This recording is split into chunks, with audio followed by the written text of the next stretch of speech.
बालाघाट के पड़ोसी जिला सिवनी में 50 से अधिक गौवंश के शव मिलने के बाद पूरे प्रदेश में तनावपूर्ण स्थिति बन रही है। कुछ गौवंश के सिर कटे हुए मिले तो कुछ गौवंश के पांव कटे हुए पाए गए। पुलिस ने इस मामले में अब तक 4 लोगों को हिरासत में लिया है और 3 अन्य लोगों की तलाश की जा रही है। ये मामला बहुत गंभीर था क्योंकि जो धुमा में गौवंश मिला है करीब 28 की संख्या में मिला है और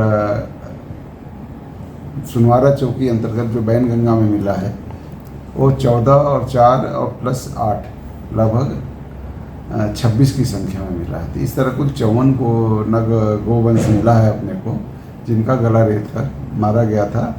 और यह स्पष्ट तौर पे समाज की फिजा को खराब करने का, सांप्रदायिक तनाव फैलाने का एक घृणित षड्यंत्र था, जिसको लेकर पुलिस प्रशासन लगातार सक्रिय है। आज मैं और कलेक्टर दोनों गए थे और उन्होंने मौके का मुआयना भी किया और पाया कि ये घटना बिल्कुल इसी उद्देश्य से की गई है। इसमें चूँकि जो आरोपियों के नाम जो सामने आए थे वो नाम जो है रात से ही घटना अज्ञात थी, लेकिन रात से ही हमने लगातार प्रयास किया। तो रात प्रयास करने के बाद एक वाहिद जो ग्वारी का रहने वाला है, शादाब उसी के परिवार से का ही एक व्यक्ति है जो उससे अलग रहता है लेकिन उसी के परिवार का है, उसका नाम आया, इरफान का नाम आया और एक संतोष जो गरगठिया गांव का था उसका भी नाम आया। संतोष का पूर्व में गौवंश में वारंट वगैरह भी थाने पर लंबित है। तो इन सभी आरोपियों के अलावा और भी 2-3 नाम आए हैं। 3 आरोपी नागपुर के हैं जिसकी गिरफ्तारी के प्रयास किए जा रहे हैं।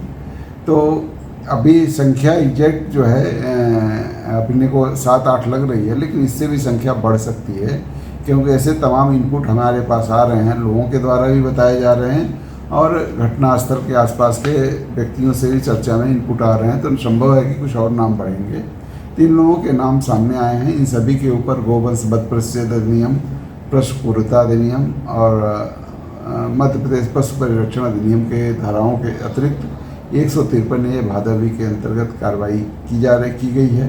इन सभी आरोपियों को हिरासत में लेकर पूछताछ की जा रही है और घटना के अन्य पहलू क्या क्या हो सकते हैं, क्योंकि ये घटना ऐसी है कि इसके दूरगामी प्रभाव जो है पूरे एक समाज के बहुत बड़े हिस्से पे, मतलब न सिर्फ सिवनी के बाहर भी पड़ने की संभावना थी है। तो इसलिए इस घटना की गंभीरता बहुत ज़्यादा महत्वपूर्ण हो जाती है। इसलिए हम इसके हर पहलू को तफ्तीश कर रहे हैं।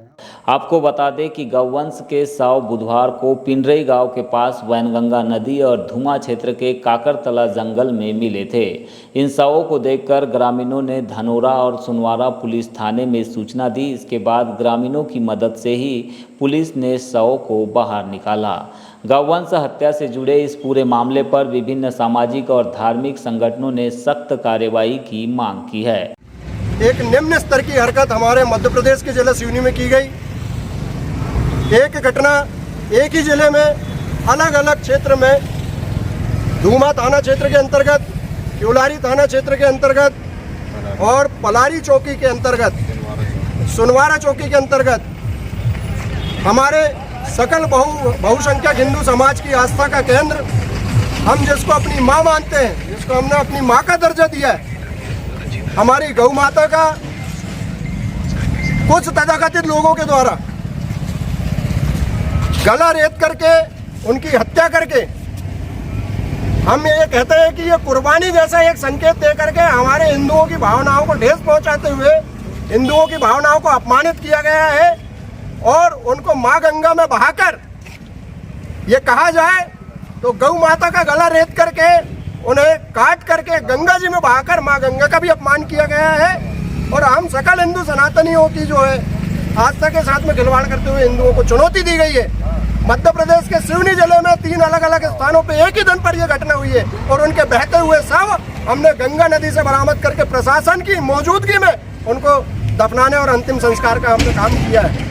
हम वर्तमान सरकार मध्य प्रदेश की मोहन यादव जी की सरकार, जो कि कृष्ण के वंशज की सरकार है, ऐसे मुख्यमंत्री से हम मांग करते हैं कि वो अपनी तमाम प्रकार की एजेंसियों का इस्तेमाल करके सूक्ष्म से सूक्ष्म जानकारी जुटा करके संबंधित जो इस कृत्य में शामिल आरोपी हैं उनके घर कठोर मतलब दंडात्मक कार्रवाई करके ऐसे आरोपियों के घर को जमींदोज करने का कार्रवाई करने का काम करे, ताकि आगे भविष्य में कोई भी अपराधी इस तरीके से हिंदुओं की भावनाओं के साथ में खिलवाड़ करने की कोशिश न करे। सिवनी जिले से जुड़े इस पूरे मामले पर बीते 2 दिनों से पुलिस की भी नज़र बनी हुई है। बजरंग दल की ओर से इस पूरे प्रकरण में बालाघाट बंद का आह्वान करने के बाद पुलिस एक्टिव मोड में आ गई है।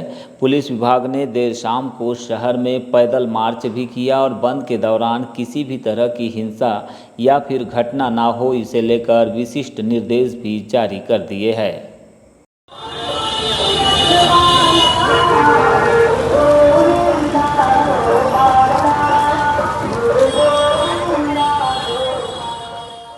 कल संपूर्ण व्यापार बंद रहेगा, बसें बंद रहेगी, प्राइवेट स्कूलें बंद रहेगी, पेट्रोल पंप 2 बजे तक बंद रहेंगे, केवल मेडिकल स्टोर चालू रहेंगे। उसके अलावा जितनी चीज़ें हैं सारी बंद रहेंगे। हमने सबसे अपील किया है और लगभग 25 से ज़्यादा संस्थाओं ने हमें इसमें अपना समर्थन दिया है, जिसमें मुख्य रूप से CAT, chamber of commerce, Satpura chamber of commerce, उसके अलावा सब्जी मंडी association, bus association, transport association, ये सब ने हमें अपना समर्थन दिया है। इसका हिंदू समाज तो पूरा सकल समाज साथ में ही है, तो इसलिए हमारा सभी से निवेदन है और खासकर पेट्रोल पंप मालिकों से निवेदन है कि आप अपना 2 बजे तक व्यापार बंद रखें और 2 बजे के बाद अपना व्यापार चालू कर सकते हैं।